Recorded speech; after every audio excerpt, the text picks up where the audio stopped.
Live from WRAL News Headquarters in Raleigh, your number one source for local news. WRAL News, coverage you can count on. One person is sadly dead after a house fire in this home in Chapel Hill.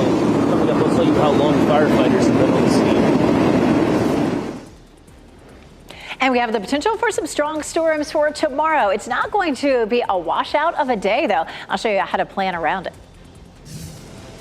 Durham Public Schools employees are protesting again today over pay issues. Coming up, how a newly proposed budget could cost millions more than last year. The regular season is over, and now the Canes are getting ready to host their first playoff game. What we know about the schedule as a road to the Stanley Cup gets started. Oh, yes, we've been down that road before. We'll see where this one goes. The loudest house in the NHL will be even more amped up. 6 o'clock, everybody. We are amped up for your Thursday. We've got a beautiful sunrise. I'm Renee Chu. I'm Jeff Hogan. Yeah, thanks for making us part of your Thursday here. The road is getting shorter as we head towards the weekend. That is for certain here, like Friday that. Eve. Right? Elizabeth Gardner over in the WRAL Severe Weather Center. With that in mind, we have a look at this severe risk for tomorrow. Oh, yeah. A lot of us looking forward to a Friday. So you see this level 1 risk here. And you want to know, well, when are we going to see these thunderstorms? Here's what's happening right now. We have a cold front that's sliding eastward, kicking out all the clouds that we saw yesterday. Today's going to be a bright and beautiful day with lots of sunshine, but it is going to be hot. We'll wake up tomorrow morning to partly cloudy skies, and then we'll start to see the system developing, rolling in. A light shower in our western counties right at noon. At 2 o'clock, a chance of just a couple of isolated storms in our central counties, and then in our eastern counties around 3 to 4 o'clock. After that, it moves out. We may actually see a little sunshine around 5 o'clock. It does not look like it lingers through the evening commute, at least on this version of Futurecast. And after that, we're pretty much done. So that frees you up for the evening. If you had plans to be out to dinner, the outdoor tables may be great. Or if you're traveling, whatever you're doing, a Friday, once we get past around 5 o'clock, it looks like it'll be mainly dry. Pretty morning out there is a live look at Roxborough. Just a couple of clouds hanging there on the horizon. 62 in the Triangle with a southwest wind at 5 miles per hour. But up in Roxborough, it's 59 right now. 67 in Rocky Mount, 64 in Goldsboro, 63 in Southern Pines. Hour by hour, we climb to 80 at lunchtime. We'll see a high of 87 in the Triangle. And we could easily hit 90 down in Fayetteville for the first time this year. Ken? Elizabeth, all new at 6:02. We just got a report of a crash that happened at Buckhorn Duncan Road in Holly Springs. This just happened within the last couple of minutes. We're told that there's a crash with injuries. We're working to get more information about that. We also just checked with our friends at Raleigh 911, and this crash here near the downtown area at MLK Boulevard and Garner Road appears to be in the clearing phase. We also zoomed in, and we're not seeing any major delays right there. We want to take you live outside to I-440 and Ridge Road. There was a crash here earlier this morning, but that has since cleared. But if this is part of your morning commute, you've got clear sailing there on 440 and Ridge Road there in the Triangle area. Our neighbors to the west, you're waking up this morning, if you're just getting ready to head out in Durham, Chapel Hill, Hillsborough, nothing but clear sailing on the major thoroughfares there in Durham. Ken, thanks. Today, Durham Public School employees will get their chance to address a newly proposed budget. This comes after a pay dispute that's lasted months. WRAL's Kelsey Coffey is live outside the Durham Schools Administration building. And Kelsey, these employees will get a chance to speak at a public hearing this evening, and they also plan to make their voices heard beforehand. Renee, they sure do. The Durham Association of Educators has planned a rally for tonight. That rally will happen ahead of the board meeting here at the administrative building. Employees are protesting over pay again. Just last month, they rallied demanding higher salaries. Employees' recent pushback led to canceled classes for multiple days. Tonight, the board will review a newly proposed budget. Interim Superintendent Caddy Moore is requesting $8 million. It would fund salaries for classified staff. That's people like therapists, teachers' assistants, and transportation staff. Board Chair Bettina Umstead says this request is a big ask. County leaders would have to give the school system $26 million more than they did last year. So we'll be sure to stay on top of what happens tonight and keep you updated. Kelsey Coffey, WRAL News, live in Durham. Today, former President Donald Trump will again be in a New York courtroom. The first criminal trial against him resumes this morning with prosecutors and Trump's attorneys working to finish jury selection. 7 jurors were seated Tuesday. Today, they will interview 96 more people who could end up on the jury or as alternates. Trump criticized the jury selection process Wednesday in a post to Truth Social, saying his attorneys are not being allowed enough strikes to block potential jurors from being seated. Under New York law, each side has an unlimited number of strikes for cause. The judge presiding over the case can decide whether the cause is worthy of a strike. Coming up in the next half hour, the questions prosecutors say they will ask Trump if he takes the stand. A 17-year-old is accused of stabbing a man to death outside a Raleigh Walmart. This happened Tuesday at a bus stop in the Walmart parking lot on New Bern Avenue. We're working to learn the name of the person who died, as well as the name of the teenager who faces charges. Highway Patrol is looking for the driver responsible for a deadly hit and run in Johnston County. Troopers identified the woman who died as 43-year-old Jennifer Penn. She was hit on Old Stage Road near Angier just before 10 Tuesday night. Authorities, though, are still looking for a dark or black Jeep Wrangler with damage to the front end. A man wanted in connection to the shooting death of his children's mother is now facing a murder charge. Deputies arrested Scotty Tyler of Robeson County during a traffic stop in Lumberton. He's charged with killing 36-year-old Lydia Hoyos of Roland. She was found shot to death inside her home early Sunday morning. Tyler and Hoyos had 2 children together. New this morning, storms brought significant damage to areas of northern Ohio overnight. Strong winds swept through parts of the state. Trees were uprooted, power lines knocked down, causing thousands to lose electricity. There were reports of at least 2 suspected tornadoes. So far, no injuries have been reported. We're getting pretty used to seeing our favorite college athletes move between schools. It is called the transfer portal. I'm sure you've heard of it. Now the NCAA is making it even easier for players to switch teams.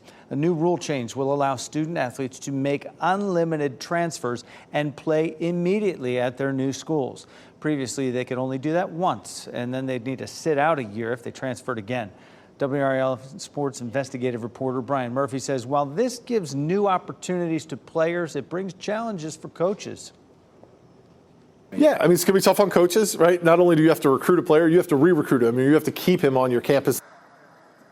Fans will at least be able to get attached to players for a full season because players will not be able to play for 2 different teams within the same season. Diversity, equity, and inclusion policies and jobs could be scrapped at UNC system schools. A committee of the Board of Governors unanimously voted to take the changes up to the full board for a decision. UNC Chapel Hill students we spoke with say DEI policies and jobs have enhanced their college experience.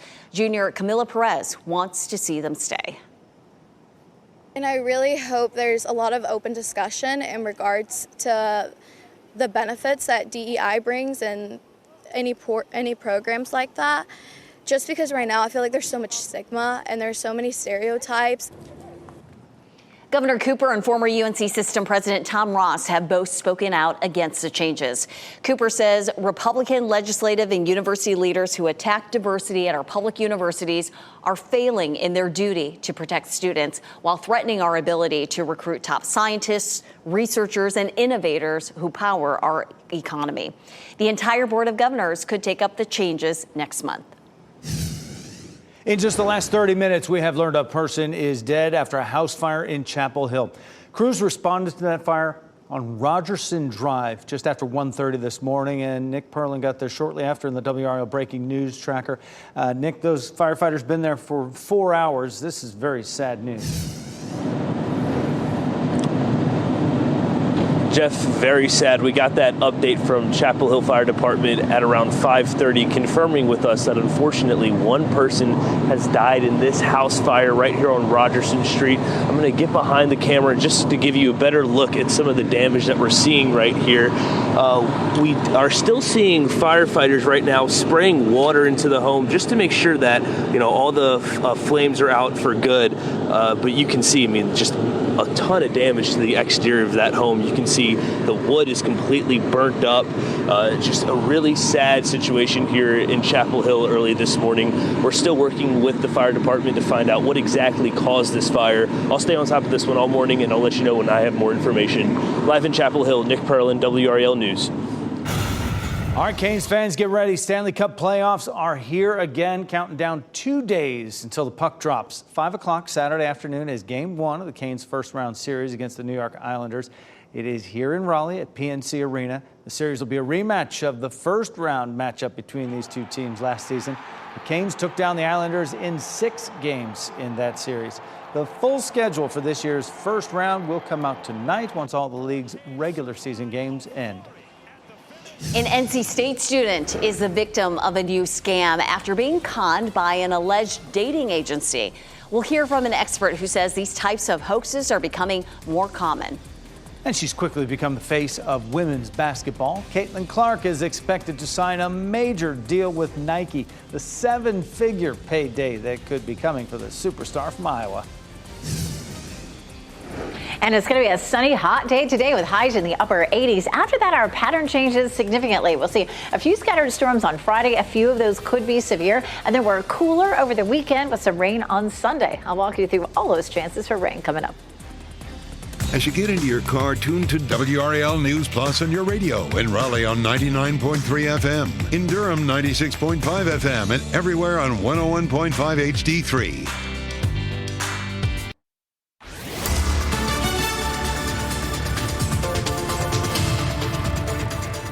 6:13 for tomorrow. We have the potential for some scattered storms. A few of those could become strong to severe. The timeline is going to be between 2 and 4 o'clock in the afternoon. That's when we'll have the best chance of just a small band of storms moving across mainly our southern counties. After that, the evening is trending drier. We'll walk through the full timeline on Futurecast coming up. Pretty sunrise here in progress in Goldsboro, looking lovely, feeling nice too. 66 in Tarboro, 63 Lewisburg and Southern Pines, 62 in Irwin, and 64 degrees in South Hill. Heading out for exercise this morning, feeling pretty pleasant with those temperatures in the 60s, but we warm up fast. At lunchtime, 80 degrees, and we'll be in the mid to upper 80s this afternoon. I mean, even if you wait until 7 p.m. to get out, temperatures will still be in the low 80s.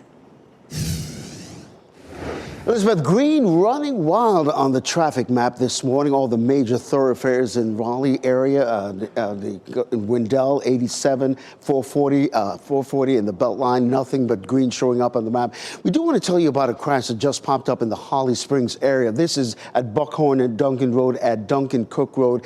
This is not going to near any major roadways. It's not going to affect your morning commute, but we'll keep monitoring traffic for you. Ken, thank you. A man who pleaded guilty to kidnapping a 9-year-old girl from a campground in New York now faces 47 years in prison. Craig Ross pleaded guilty last month to kidnapping the girl from a state park near the Hudson River last September. Her disappearance sparked a massive search. A break in the case happened when law enforcement saw someone placing a ransom note in the girl's family's mailbox. Fingerprints on the note matched Ross's. The girl was later found in a camper where Ross was staying. And happening right now in the WRAL Live Center, a Sydney mall has reopened today after a mass stabbing there happened last Saturday. Black ribbons and wreaths were there remembering the 6 people that were killed. Shops are closed inside this mall for what's being described as a community reflection day, but that mall is open. They say they'll reopen on Friday. The shops inside the mall will open on Friday. This is what happened, though. 40-year-old Joel Couchy ran through the mall with a knife, killing 6 people and hurting at least a dozen others before he was killed. A candlelight vigil will be held on Sunday. Officials in China and the U.S. are looking into a scam that cost an NC State student tens of thousands of dollars.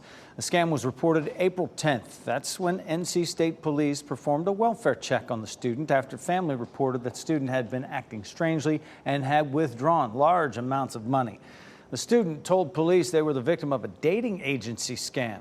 Experts say the number of these types of scams exploded in 2020, and they continue to get much more common. Because it's so unexpected, right? You would never think this wrong number text could lead you to be defrauded out of your life savings, but that is actually what we're seeing happening. Officials from the U.S. Treasury Department interviewed the student, and the investigation has now been turned over to law enforcement in China as well. That's where the student is from. The demand for weight loss medications is booming. That's leaving manufacturers struggling to keep up. It is the demand that's causing this. And again, we are working so hard every day to make sure that we increase that capacity as fast as we can to get these medications in patients' hands. Coming up on Today, what thousands of people across the country need to do as they go without their prescribed dosages. Today starts at 7 right here on WRAL. Well, the face of women's basketball right now, I was about to say college basketball, but now she's a pro. She's nearing a lucrative sponsorship deal with Nike. The Athletic is reporting Caitlin Clark is nearing a deal with Nike worth at least $10 million. Clark also reportedly received offers from Adidas and Under Armour. The sponsorship deal comes as Clark's WNBA salary is being criticized. Her base salary for her rookie season will be about $76,000. By comparison, the top pick of last year's NBA draft made about $12 million his rookie year. Good for Caitlin and very good for Nike. They know exactly what they're doing and how she inspires so many people. Meteorologist Elizabeth Gardner, the face of our morning news and weather, with beautiful views all around town. Oh, we do. It's going to be a nice day today. Lots of sunshine out there. Seeing mostly clear skies there in Goldsboro, as well as Apex and Chapel Hill. We'll give it another couple of minutes. The camera's just not quite turned around to the east. But Chapel Hill, courtesy of Top of the Hill Restaurant, and in Fayetteville, that's our newsroom there on Hay Street. Checking for Friday. Friday's really going to be the biggest potential weather event we see until Sunday. We have a small chance for some wind damage from the triangle area southward and westward. Yesterday, that level 1 risk covered almost the entire viewing area, so the Storm Prediction Center shrunk that just a little bit. We're watching the next system that's going to come through, and the best chance of rain really is going to be on Sunday. And the big question is, how early is that going to come in? Some of the models want to bring that in during the morning hours, maybe mid to late morning, and then some of them don't bring it in until later in the afternoon. So we'll be watching that low developing and moving up a stalled front, bringing us that chance of rain. It also brings us cooler temperatures because we'll be on the cool side of that front. But let's talk about Friday first. We're looking at a little bit of sunshine to start with tomorrow morning. We see some cloud cover starting to develop during lunchtime, and a few isolated showers and thunderstorms that start to develop. The window is going to be, say, 2 to 4 o'clock in the afternoon, so it's quick. They roll through, they're in and out, but at 1 or 2 of these could produce some wind damage, and then it's over most likely right around 5 o'clock. So the evening commute looks drier. If you're planning to head out for dinner or to a movie, to an event, I don't think you'll have to take along your umbrella. We only have a very small chance of a shower once we get past 5 o'clock. Saturday, we're going to see cloudy skies and cool temperatures. Highs will be in the mid 70s, but it should be, a fine day to be outside. We may see a few peaks of sun from time to time, but it may feel more cloudy than sunny. We'll take another look at the long range view from Saturday, and you can see, again, things are looking just fine. The big question is Sunday. This version of Futurecast wants to bring some of that rain in Sunday morning and then increase the coverage as we head through the afternoon. Some of the other ones, it's going to be a worst case scenario. Some of them don't bring that rain in until Sunday afternoon, but Sunday's going to be a cool day no matter what. So for tomorrow, a few isolated thunderstorms, mainly in our southern counties between 2 and 4 o'clock. Saturday looks mostly dry. We kept that 20% chance in just because that front will be close to us. And then on Sunday, increasing chances for rain during the afternoon and overnight. All total, probably a half an inch to maybe an inch of rain. It'll depend on how quickly that rain moves in on Sunday. It moves right on out. Monday, Tuesday, and Wednesday look dry but cool. 63 on Sunday, just 65 on Monday, and then back into the 70s Tuesday and Wednesday, Ken. All right, Elizabeth, 6:20, we just got word that crash that we've been telling you about in the Holly Springs area that's happened just in the last 20 minutes at Buckhorn Duncan Road and Duncan Cook Road involves injuries. The good news is that this is not close to any major roadway, so it should not affect your morning commute. But we did want to give you an idea of exactly what's going on. And speaking of the morning commute, take a look at this. I-40 and Lake Wheeler Road. This is really just the typical morning congestion. You see westbound traffic moving away from us, eastbound traffic, the headlights coming our way. Listen, when you're waking up in Durham this morning, you're waking up in Hillsborough, Chapel Hill, getting ready to grab your keys to head out, nothing to worry about. It's just clear sailing all the way across the board in the major thoroughfares. Of course, if you are getting ready to head out, you can listen to WRAL News Plus on the radio, 99.3 FM in Raleigh and 96.5 FM in Durham. Thanks, Ken. There are new charges for a Clayton man who was caught recording video under a woman's dress at a Target store. The additional charges he is facing after police reviewed security footage from the store. And a final farewell to the Arizona Coyotes. The emotional reaction fans had after the team's last game before they moved to another city.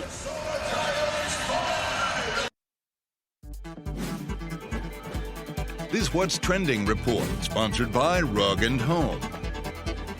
Today in What's Trending, R&B singer Ashanti has a hit song named Baby, and now she's having a baby of her own with rapper Nelly. She put it out there in the universe. She made it official in a now viral Instagram post. The video here shows her staff, including her mother, trying to find her backstage at a show. And they ask how much time she'll need before she's ready. And she comes out after taking a pregnancy test and says, "Gonna need about 9 months." Interesting way to reveal it. Ashanti and Nelly are both in their 40s. This is something that Ashanti has looked forward to, motherhood. It'll be her first child. Nelly already has 4, is a father of 4, and a new exciting chapter for them. Also trending, another big star is lined up to be part of the reboot of The Naked Gun. Pamela Anderson now on board for the project. And Liam Neeson will be starring. He'll play Lieutenant Frank Drebin, the character made famous by Leslie Nielsen. The movie could come out sometime next year. I could really see this being good with him, but I'm Liam Neeson, you know, I'm thinking like Kidnapped, and I'm thinking like him as a tough guy role and all the things he's played, and I can see him flicking the switch and doing comedy, and I think he's going to be a good Leslie Nielsen. And I hope the reboot keeps Frank Drebin's, you know, funny one-liners, the over-the-top humor. I mean, just like you don't even have to listen to this and you're already laughing because Leslie Nielsen and Naked Gun. They have to keep it. Yeah, can't wait to see it. Just ahead of the summer travel season, American Airlines has unveiled a new luxury experience for travelers. The airline is rolling out new dining options on all domestic and international flights. It's also adding suite seats on more than 300 international and transcontinental flights, so you can stretch out and relax. Wow. Tell you who's moving out, the NHL's Arizona Coyotes saying goodbye to their fans. Players saluted the crowd after their game last night, which was the last one for the team in Arizona. They'll be moving to Salt Lake City next season. So the Coyotes gave their fans one last happy memory. They beat the Edmonton Oilers in their last game, 5-2 the final. We continue to follow breaking news out of Chapel Hill, where just within the last hour, we've learned a person is dead after a house fire early this morning. This is a live look at that house. Nick Perlin is there in the WRAL Breaking News Tracker with what we've learned in the last hour. And tracking that potential for some strong storms tomorrow. The best chance is going to be middle of the afternoon. I'll let you know how that could affect your Friday evening. And a shortage of ADHD medication has families struggling to get what they need. What pharmacists say you should do to make sure you get your prescriptions at a reasonable price.